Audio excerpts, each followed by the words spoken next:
You are looking beautiful. এক মুহূর্ত থেমে আরো বলে, চোখ খোলো চন্দ্র। রৌনক বলার পরেও চোখ মেলার সাহস হয় না চিত্রলেখার। রৌনক আরো বলে, প্লিজ বউ। তৎক্ষণাৎ চোখ মেলে তাকায় চিত্রলেখা। রৌনকের এই আবেদনের কাছেই বারবার হেরে যায় সে। চিত্রলেখার চোখে চোখ রেখে তার উন্মুক্ত কাঁধে গভীর করে আবারও একটা চুমু খায় রৌনক। চিত্রলেখার ঠোঁট কেঁপে ওঠে, অঙ্গে যেন আগুন ধরে গেছে, তার কান লাল হয়ে গেছে, নাক লাল হয়ে গেছে। কোনো কিছুই রৌনকের চোখ এড়ায়নি। আবারও চিত্রলেখার কানে ঠোঁট স্পর্শ করে রৌনক বলে, I will make it up to you, I promise. আজকের রাতটা সারা জীবন মনে থাকবে তোমার। I promise you that. চিত্রলেখার কোমর ছেড়ে দিয়ে গলার সেটটা হাতে নিয়ে পরিয়ে দেওয়ার উদ্দেশ্যে রৌনক জিজ্ঞাসা করে, মে আই? চিত্রলেখা কোনো কথাই বলতে পারে না। নিজের সম্মতি জানাতে কেবল মাথা ঝাঁকায় সে। রৌনকের উপস্থিতি তার স্পর্শে শব্দ হারিয়ে ফেলছে বেচারি। রৌনক আর অপেক্ষা না করে চিত্রলেখার খালি গলায় ডায়মন্ড জড়ানো সেটটা পরিয়ে দিতেই তার মুখ গলে বেরিয়ে আসে। Absolutely gorgeous. রৌনকের দৃষ্টি বলে দিচ্ছে আজ চিত্রলেখাকে দেখতে অন্যরকম সুন্দর লাগছে, যদিও তার দৃষ্টিতে চিত্রলেখা সব থেকে বেশি সুন্দর, মুগ্ধকর, চোখ জোড়ানো। চিত্রলেখার ঠোঁট এখনো কাঁপছে। সে হয়তো কিছু বলতে চায় কিন্তু পারছে না। তা আন্দাজ করতে পেরে রৌনক জিজ্ঞাসা করে, কিছু বলতে চাও? সম্মতিতে মাথা ঝাঁকায় চিত্রলেখা। রৌনক বলে, বলো, শুনছি আমি। ঢোক গিলে শুকনো গলা ভিজিয়ে নেওয়ার চেষ্টা করে চিত্রলেখা। রৌনক চিত্রলেখার মুখের দিকে তাকিয়ে আছে। তারা মুখোমুখি নয়, দুজনের দৃষ্টি আয়নায় একে অপরের দৃষ্টিতে সীমাবদ্ধ। রৌনক সময় দেয় চিত্রলেখাকে নিজেকে সামলে নিতে। সামান্য সময় নিয়ে নিজেকে সামলে নেবার চেষ্টা করে চিত্রলেখা বলে, আফিফার ধারণা আপনি আমায় ভালোবাসেন। আর তুমি কি ভাবো? তোমার কি ধারণা?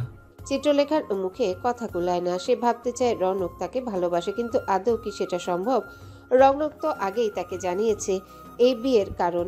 এরপরেও ভালোবাসা আশা করাটা কি বোকামি হয়ে যাবে না? বেশি বেশি হয়ে যাবে না? এই সম্পর্কে কি চিত্রলেখার রৌনকের কাছে ভালোবাসা আশা করা উচিত? এতখানি দুঃসাহস করা কি উচিত হবে তার? চিত্রলেখার পক্ষ থেকে কোনো জবাব না পেয়ে রৌনক নিজেই আরো বলে, আমাদের সম্পর্ক নিয়ে কে কি ভাবছে তা দিয়ে আমার কিচ্ছু চাই আসে না চন্দ্র। ট্রাস্ট মি, আমার জন্য ইম্পর্টেন্ট হচ্ছে তুমি কি ভাবছো, তোমার কি ধারণা আমাদের নিয়ে। তুমি যদি মনে করো আমি তোমাকে ভালোবাসি তাহলে। বাকিটুকু আর বলে না রৌনক। এক পা পিছনে সরে গিয়ে বলে, I know you are nervous, take 5 minutes then come, I will be wait for you. আর অপেক্ষা না করে বেরিয়ে যায় রৌনক চিত্রলেখাকে রেখে। নিজেকে সামলে নিতে সময় দিয়ে যায়। রৌনক বেরিয়ে যেতেই চিত্রলেখার নার্ভাসনেস বেড়ে গেছে। আয়নায় নিজেকে আপাদমস্তক দেখতে ব্যস্ত সে। ভীষণ সুন্দর লাগছে তাকে দেখতে, কিন্তু এর আগে কেন এভাবে সাজেনি সে? এমন পোশাকও পরেনি। গাউনটা অফ শোল্ডার হওয়ায় তার কাঁধ এবং পিঠের অনেকটা এক্সপোজ হয়ে আছে। এভাবে বাইরের মানুষের সামনে যেতে পারবে না সে। অতিরিক্ত নার্ভাসনেসের কারণে এসির নিচে দাঁড়িয়েও ঘামতে শুরু করেছে চিত্রলেখা। রৌনককে দেখে সব ভুলে গিয়েছিল সে। এখন আবার একরাশ অস্বস্তি জেঁকে ধরেছে তাকে। আজকে পার্টির জন্য বানানো বার কাউন্টারের সঙ্গে সামান্য সাইড হেলান দিয়ে হাতে ওয়াইনের গ্লাস নিয়ে দাঁড়িয়ে বন্ধুদের সঙ্গে আড্ডায় মশগুল রৌনক। যদিও আড্ডায় মশগুল বলা যায় না, একটু পরপরই অন্যদিকে সিঁড়ির দিকে দৃষ্টি যাচ্ছে তার। চন্দ্র এসেছে কিনা দেখতে। এতক্ষণ সময় লাগার কথা নয় যদিও, তবুও অপেক্ষা করছে সে। চিত্রলেখা নার্ভাস রৌনক জানে। এমন পার্টি এর আগে কখনোই অ্যাটেন্ড করেনি সে, তাই তার নার্ভাস হওয়াটা অস্বাভাবিক কিছু নয়। চিত্রলেখার পরিস্থিতি আন্দাজ করে তাকে সময় দিচ্ছে রৌনক। সবে তো রাত হয়েছে, তারা নেই কোনো। যদিও আজকের রাতটা তার জন্য স্পেশাল, তবুও কোনো কিছু নিয়েই চন্দ্রকে তাড়া দিবে না সে। There she is Mrs Rounak Zaman. সাদমানের মুখে মিসেস রৌনক জামান শুনে পাশ ফিরে সিঁড়ির দিকে তাকায় রৌনক। ব্যাস, আর কথা বলতে পারে না সে। রৌনকের দৃষ্টি তার চন্দ্রের দিকে আটকে গেছে। তবে এই মুহূর্তে কেবল রৌনক নয়, পার্টিতে উপস্থিত সকলের দৃষ্টি চিত্রলেখার দিকে আটকে রয়েছে। Damn gorgeous. বেরিয়ে আসে রৌনকের মুখ গলে। এর বেশি কিছু বলতে পারে না সে। নিজের জায়গায় স্থির হয়ে আছে সে। রৌনকের পছন্দ করা গাউনটা পরে আসেনি চিত্রলেখা। এখন রৌনক বুঝতে পারছে তৈরি হবার পরেও চিত্রলেখার বেরিয়ে আসতে এত সময় কেন লেগেছে। চিত্রলেখার পরনে একটা কালো রঙের জর্জেটের টিস্যু শাড়ি। চিত্রলেখা হেয়ারের স্টাইল চেঞ্জ করেনি, মেকআপও চেঞ্জ করেনি। অবশ্য প্রয়োজন হয়নি। মেকআপে স্মোকি আই করা হয়েছে, যা এই জর্জেট ফিনফিনে টিস্যু শাড়িটার সঙ্গেও দারুণ লাগছে দেখতে। অর্নামেন্টসও আগেরটায়, কেবল বদলেছে পরনের কাপড়। গাউনটার বদলে শাড়ি পরে এসেছে সে।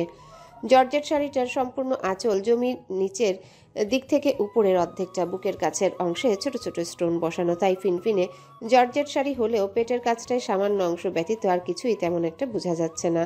ব্লাউজের হাতে কনুই পর্যন্ত যদিও জর্জেট হওয়ায় হাত বোঝা গেলে ইতস্তত লাগছে না চিত্রলেখার আগের মতো, অন্তত গাউনটার মতো তো নয়। গাউনের তো হাতাই ছিল না। কথায় আছে নাই মামার থেকে কানা মামা ভালো, কেবল হাতটায় নয় চিত্রলেখার পিঠটাও ভিজিবল এই ব্লাউজে, তবে উন্মুক্ত নয়। কালো হওয়ার সুবিধা হচ্ছে শরীরের অংশ দিয়ে চিত্রলেখা বুকের কাছের অংশ বোঝা বা দেখা যাচ্ছে না। এই গাউনটায় চিত্রলেখাকে ঠিক যতখানি সুন্দর লাগছিল দেখতে, এই মুহূর্তে কালো রঙের জর্জের টিস্যু শাড়িতে আরও 1000 গুণ বেশি আউট অফ দ্য ওয়ার্ল্ড লাগছে তাকে দেখতে, অন্তত রৌনকের দৃষ্টিতে। বাকি কার কাছে কেমন লাগছে তাতে রৌনকের কিচ্ছু যায় আসে না। হি ড্যাম কেয়ার্স। সেই সঙ্গে চিত্রলেখার ঠোঁট জুড়ে থাকা ডার্ক রেড লিপস্টিক, ওই লাল লিপস্টিক যেন চিৎকার করে আহ্বান জানাচ্ছে রৌনককে। এক্ষুনি গিয়ে ওই ঠোঁটজোড়া দখল নেয়ার তাগিদ অনুভব করে রৌনক, কিন্তু সে তো নড়তেই পারছে না। এগিয়ে যাবে কিভাবে? চিত্রলেখাকে দেখার পর সব ভুলে গেছে যেন। সংশয়ে অজানা আতঙ্কে চিত্রলেখা এখনো ওখানেই দাঁড়িয়ে আছে। নেমে নিচে আসবে কিনা বুঝতে পারছে না। এত মানুষের ভিড়ে তার দৃষ্টি একজোড়া চোখকেই খুঁজে বেড়াচ্ছে রৌনক। এই বাড়িতে থাকার তার একমাত্র ভিত্তি পরিচয় কাছের মানুষ। সাদমান আলতো করে রৌনকের কাঁধে ঝাঁকি দিলে নিজের ভাবনা জগৎ থেকে বাস্তবতায় ফিরে আসে সে। পাশ থেকে সাদমান বলে, go, she is waiting for you. হাতে থাকা ওয়াইনের গ্লাসটা বার কাউন্টারের উপর রেখে সোজা হয়ে দাঁড়ায় সে। বড় বড় কদম ফেলে এগিয়ে যায় চিত্রলেখার দিকে। এত সব অপরিচিত মুখের ভিড় থেকে রৌনককে এগিয়ে আসতে দেখে স্বস্তির হাসি ফুটে ওঠে চিত্রলেখার মুখ জুড়ে। কিন্তু তৎক্ষণাৎ এটা ভেবেও অস্থির লাগে, যদি তার দেওয়া ড্রেস পরেনি বলে রাগ হয়, রৌনক কি বুঝবে? মরে গেলেও চিত্রলেখা ওইরকম শরীর দেখানো ড্রেস পরে এত মানুষের সামনে আসতে পারে না। এমনিতে শাড়িটা পাতলা ফিনফিনে ধরনের, এদিক সেদিক দিয়ে শরীর বোঝা যাচ্ছে। এতেই লজ্জায় চিত্রলেখার মাটিতে মিশে যেতে মন চাইছে। ওই ড্রেসটা পরলে সবাই তার দিকে তাকিয়ে থাকলে লজ্জায় কেঁদেই ফেলতো সে। চিত্রলেখা ভেবে রেখেছে রৌনক রাগ হলে প্রয়োজনে সারা দিন রাত ওই ড্রেস পরে সে তার সামনে দাঁড়িয়ে থাকবে। রৌনক যদি একটু আগের মতো করে তার উন্মুক্ত শরীরে ঠোঁট ছুঁয়ে দেয় তাতেও আপত্তি করবে না, কিন্তু এত মানুষের সামনে ওই ড্রেস সে পরতে পারবে না। এগিয়ে এসে চিত্রলেখার মুখোমুখি দাঁড়ায় রৌনক। রৌনককে এতখানি কাছাকাছি দেখেই বুকের ভেতরে কিছু একটা তবলা বাজাতে শুরু করেছে চিত্রলেখার। কান দিয়ে গরম ধোঁয়া বের হচ্ছে। রৌনক কি রাগ হয়েছে তার উপর, নাকি বিরক্ত হয়েছে? তার মুখের ভাব দেখে কিচ্ছু বোঝা যাচ্ছে না। চিত্রলেখা কিছুই বুঝতে পারছে না। তাকে অবাক করে দিয়ে রৌনক হাত বাড়িয়ে একটা হাত চিত্রলেখার কোমরে রেখে তাকে কাছে টেনে নেবার চেষ্টা করে গালে চুমু খায়। রৌনকের কাণ্ডে পার্টিতে উপস্থিত সবাই হাততালির সঙ্গে নানা রকম উৎসাহ উৎফুল্লমূলক শব্দ করে। খুব বেশি সময় নেয় না রৌনক, যদিও তার ইচ্ছে হচ্ছে পার্টিকে গুল্লি মেরে চিত্রলেখাকে নিয়ে ঘরে চলে যেতে, দীর্ঘ সময়ের জন্য ওই লাল ঠোঁটজোড়া নিজের দখলে রাখতে। ততক্ষণ ছাড়বে না যতক্ষণ না তাদের নিঃশ্বাস বন্ধ হয়ে আসে। চিত্রলেখাকে কিছু বলে না সে। পাশে দাঁড়িয়ে বাম হাতটা চিত্রলেখার শাড়ির ভেতর দিয়ে তার পেটের কাছে জড়িয়ে ধরে নিজের কাছাকাছি টেনে নেয় প্রিয়তমাকে। তার কাণ্ডে অবাক হয়ে মুখ ঘুরিয়ে রৌনকের মুখের দিকে তাকায় চিত্রলেখা। লজ্জায় মরে যেতে মন চাইছে তার। সবাইকে দেখছে তাদের দিকে তাকিয়ে থাকতে, অথচ রৌনকের যেন কিচ্ছু যায় আসে না। সে বরং সবাইকে দেখাতেই ব্যস্ত চিত্রলেখা তার একান্তই তার ব্যক্তিগত। রৌনকের চোখের ইশারায় লাবিব সব লাইট অফ করে দিয়ে কেবল তাদের দুজনের উপর একটা স্পটলাইট জ্বেলে দিয়েছে। উপস্থিত সকলের চোখ এখন তাদের দুজনের দিকে স্থির। পেছন থেকে কেউ একজন রৌনকের হাতে একটা মাইক দিয়ে দেখে। অন্ধকারে দেখা যায়নি ওটা কে ছিল। মাইকটা মুখের কাছে নিয়ে রৌনক এতক্ষণে মুখ খুলে বলে, Ladies and gentlemen, here present my beloved wife, better half Chandra, I mean Chitralekha Ronak Jaman. I thank you all for being here as with you and to give us your love and blessing. Thank you for your presence, it means a lot. Please enjoy yourself. রৌনকের কথা শেষ হবার সঙ্গে সঙ্গে করতালিতে চারিদিক মুখরিত হয়ে ওঠে। সেই সঙ্গে লাইটস অন করে দিলে তারা দুজন একত্রে নিচে নেমে আসে। ওরা নিচে নেমে আসলে সবার আগে এগিয়ে আসে সাদমান।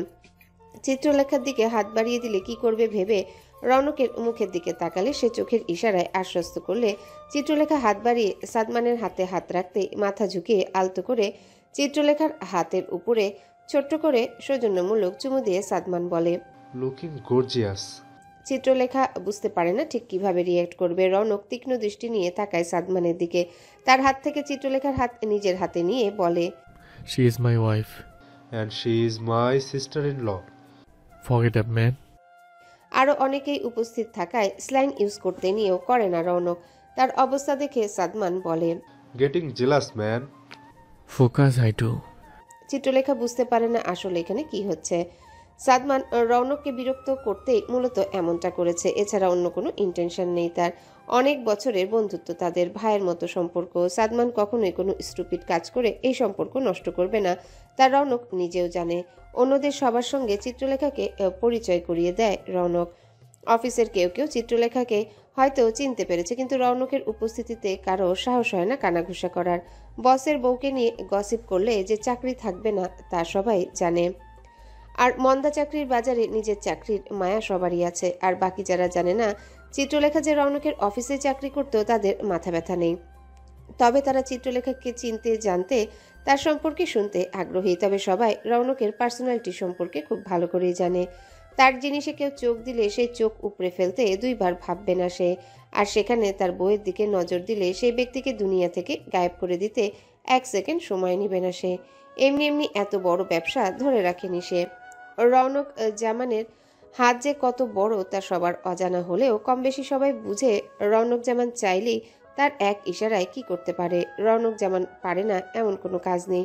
সবাই এই সম্মান করে, তবে ভয়ও কম পায় না। রৌনক জামানের সাইডে আসতে রাজি নয় কেউ। তার সাথে সম্পর্ক ভালো মানে সব ঠিক, 19-20 হলেই সর্বনাশ। সবার সামনে কুল জেন্টেলম্যান দি রৌনকের জামানের ভেতরটা যে এতখানিও পরিষ্কার নয় তা অনেকেই আন্দাজ করতে পারলেও কখনো মুখ ফুটে তা প্রকাশ করার দুঃসাহস করে না। ড্রিঙ্কসের গ্লাসের ট্রে নিয়ে একটা ছেলে এগিয়ে এলে একজন চিত্রলেখাকে ড্রিঙ্কস নিতে বললে সে কনফিউশনে পড়ে যায় কি করবে। সে সব খায় না বলাটা কি উচিত হবে? সবাই নিশ্চয়ই অন্যভাবে দেখবে তাকে। এটা নিশ্চয়ই রৌনক পছন্দ করবে না। কি করবে বুঝতে পারছে না এমন দৃষ্টি নিয়ে রৌনকের দিকে তাকিয়ে থাকে চিত্রলেখা। অন্য একজনের সঙ্গে কথা বলছিল রৌনক। সাদমান বাহু ধরে হালকা ধাক্কা দিয়ে তার দিকে তাকালে সাদমান ইশারা করলে চিত্রলেখার দিকে তাকায় সে। রৌনকেরই এক্স পার্টনারের ওয়াইফ ড্রিঙ্কস অফার করছে চিত্রলেখাকে। তার চোখ দেখে যা বুঝার বুঝে গেছে রৌনক। Excuse me. বলেই বার কাউন্টারের দিকে এগিয়ে যায় রৌনক। বার কাউন্টারে থাকা ছেলেটাকে ইশারা করতে সে একটা ওয়াইনের গ্লাস এগিয়ে দেয় তাকে। সেটা নিয়ে চিত্রলেখার মুখোমুখি এসে দাঁড়ায় সে। ওয়াইনের গ্লাসটা এগিয়ে দেয় চিত্রলেখাকে নেওয়ার জন্যে। অবাক দৃষ্টি নিয়ে তার দিকে তাকিয়ে থাকে চিত্রলেখা। সে ভাবতেই পারেনি রৌনক তাকে এভাবে এসব খাবার জন্য বলবে। চিত্রলেখার চোখ দেখে হাসি পেয়ে যায় রৌনকের, কিন্তু এই মুহূর্তে সে হাসে না। নিজের হাসি সামলে চিত্রলেখার কানের কাছে মুখ নিয়ে আলতো করে ঠোঁট ছুঁয়ে বলে, এটা নিতে পারো, ফটিকের গ্রেপ জুস, এতে কোনো অ্যালকোহল নেই। আমি নিজেই অ্যালকোহল নেই না, তোমাকে অফার করব ভাবলে কিভাবে? সবাই ভাবে আমরা ওয়াইন খাচ্ছি, আসলে it's just a simple juice. রৌনকের কথা শুনে এবার চিত্রলেখার ঠোঁট জুড়ে হাসি ফুটে ওঠে। আবার সে অবাক না হয়েও পারে না। সে জানতই রৌনক অ্যালকোহল নেয় না। আগের রাতেই তার এক কথায় বারান্দায় গিয়ে সিগারেটের গোটা প্যাকেট ফেলে দেওয়ার আগে দুবার ভাবেনি। যত দেখছে সে রৌনককে ততই অবাক হচ্ছে। রৌনকের বাড়িয়ে রাখা হাত থেকে ওয়াইন মানে জুসের গ্লাসটা নিয়ে তার চোখে চোখ রেখে একটা সিপ নেয় চিত্রলেখা। অথচ তাকে দেখে মনে হচ্ছে সত্যি যেন ওয়াইন খাচ্ছে। চিত্রলেখার এমন অ্যাটিটিউডে ইমপ্রেস না হয়ে পারে না রৌনক। এক্ষুনি সব ফেলে চন্দ্রকে নিয়ে দূরে কোথাও হারিয়ে যেতে মন চাইছে তার, যেখানে তাদের কেউ বিরক্ত করতে পারবে না, যেখানে তারা একে অপরকে উষ্ণ আলিঙ্গনে জড়িয়ে রাখতে পারবে ঘন্টার পর ঘন্টা। রৌনক নিজের চিত্রলেখার ভেতর হারিয়ে ফেলতে পারবে। যতবার চিত্রলেখার দিকে তাকিয়েছে এই পর্যন্ত রৌনকের ইচ্ছে হয়েছে ওই ঠোঁটে একটা চুমু খায় সে। ছোট্ট করে নয়, গভীরভাবে, দীর্ঘ সময় নিয়ে, নিঃশ্বাস বন্ধ হয়ে যাওয়া পর্যন্ত। দিলারা জামান নিজের ঘর থেকে বের হননি। তানিয়া অনেকবার করে অনুরোধ করেছিল শাশুড়িকে নিজের ঘর থেকে বেরিয়ে পার্টি জয়েন করতে, কিন্তু উনি নাছোড়বান্দা। একবার যেই মুখে না বলে ফেলেছেন সেই সিদ্ধান্ত বেঁচে থাকতে পরিবর্তন করবেন না। তানিয়ার এতদিনের সংসার জীবনে এই পরিবারের প্রত্যেকটা মানুষকে তার ভালো মতো চেনা, তাই কয়েকবার অনুরোধ করার পর সে নিজেও হাল ছেড়ে দিয়েছে। তার নিজের পার্টিতে উপস্থিত থাকাটা জরুরি। দিলারা জামানের অনুপস্থিতিতে কেউ আর চোখে দেখার আগেই কিছু একটা বাহানা দিয়ে পরিস্থিতি সামাল দিতে হবে তাকে। সাপের মতো ফনা তুলে নিজের ঘরে বসে আছে দিলারা জামান। এই মুহূর্তে তার রাগ বেশি হচ্ছে এই ভেবে তার নিজের ছেলে একটা বার এসে তাকে ডাকেনি, তার রাগ ভাঙানোর চেষ্টা পর্যন্ত করেনি। একটা বাইরের মেয়ে আজ তার চাইতে বেশি হয়ে গেল, বিষয়টা হজম হচ্ছে না ওনার। রাগে ফুলতে থাকা দিলারা জামানের রাগের আগুনে ঘি ঢালতেই যেন সাবার আগমন ঘটল। রুমের দরজা লক করা ছিল না। তানিয়া চলে যাবার পর একবার ভেবেছিলেন ভেতর থেকে লক করে দিবেন, কিন্তু যদি রৌনক আসে সেই ভাবনায় আর লক করেননি। রৌনক আসেনি, তবে সাবা এসেছে। দরজা ঠেলে ভেতরে প্রবেশ করে দিলারা জামানের কাছাকাছি এগিয়ে যেতে যেতে সাবা খানিকটা খোঁচামারা কণ্ঠে বলে, কংগ্রাচুলেশনস আন্টি। জিজ্ঞাসু দৃষ্টিতে সাবার দিকে তাকিয়ে দিলারা জামান জিজ্ঞাসা করেন। For what? এগিয়ে এসে দিলারা জামানের মুখোমুখি এক পায়ের উপর আরেক পা তুলে দিয়ে বসে সাবা বলে, আপনার ছেলে বিয়ে করেছে, বউ নিয়ে এসেছে, পার্টি করে সবাইকে সেটা জানাচ্ছেও। You must be very happy today. মুখটাকে বাংলার পাঁচ বানিয়ে দিলারা জামান বলেন, ওহ কাম অন সাবা, এই বিয়ে আমি মানি না। নাম পরিচয়হীন একটা মেয়েকে বিয়ে করে নিয়ে আসলেই আমি আমার বাড়ির বউ বলে মেনে নিব না। ওই মেয়ে এই বাড়ির বউ সেদিন হবে যেদিন আমি মরে যাব। আমি বেঁচে থাকতে সেটা কোনোদিন সম্ভব নয়। কিন্তু আপনার ছেলে সেটা মানবে বলে মনে হয় না আন্টি। আপনি টেরও পাননি রনক আমাকে করা প্রমিস ব্রেক করে আরেকটা রাস্তার মেয়েকে বউ করে নিয়ে এসেছে। নিজের জায়গা থেকে উঠে দাঁড়িয়ে সাবা আরও বলে, I will not let her take my man away aunty. আপনার ছেলে একটা 1000 টাকা বিয়ে করলেও আমাকে ওর বিয়ে করতেই হবে।